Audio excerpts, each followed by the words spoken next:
নমস্কাৰ এই ভিডিঅ'টোৰ জৰিয়তে শিক্ষা হেতুত শিক্ষক বা ছাত্ৰ ছাত্ৰীৰ উপস্থিতিৰ সমস্যা হ'লে কেনেদৰে সমাধান কৰিব অৰ্থাৎ এটেন্ডেন্স প্ৰব্লেম হ'লে কেনেদৰে ৰি-এনৰোল কৰিব। প্ৰথমতে আপোনালোকে শিক্ষা হেতু ৱেবছাইটত লগইন হৈ ল'লে লগইন হোৱাৰ পিছত ড্যাশবৰ্ডত তলতে ষ্টুডেণ্ট মেনেজমেণ্ট অপশ্যনত গ'লে ষ্টুডেণ্ট মেনেজমেণ্ট অপশ্যনত যোৱাৰ পিছত ষ্টুডেণ্ট লিষ্টিঙত গ'লে এইটো মই ষ্টুডেণ্টৰটো দেখুৱাই দিছোঁ একেই টিচাৰৰো একেই হ'ব। ইয়াৰ পিছত ক্লাছটো সিলেক্ট কৰিলে ক্লাছটো সিলেক্ট কৰাৰ পিছত ষ্টুডেণ্টজন সিলেক্ট কৰিলে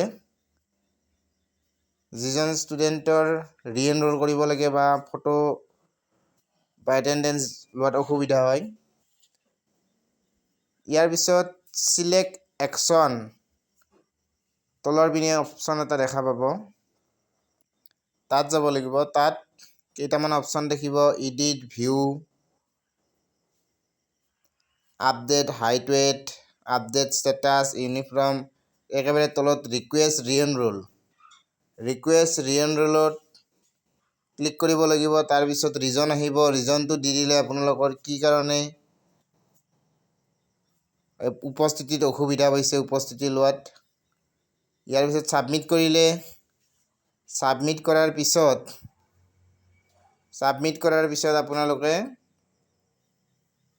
শিক্ষা হেতু এপত যাব লাগিব। এপত যোৱাৰ পিছত ষ্টুডেণ্ট এনৰোলত যাব লাগিব। ষ্টুডেণ্ট এনৰোলত গৈ তাত ষ্টুডেণ্টজনৰ বা ছাত্ৰ বা ছাত্ৰীজনৰ ফটোখন নতুনকৈ উঠাব লাগিব।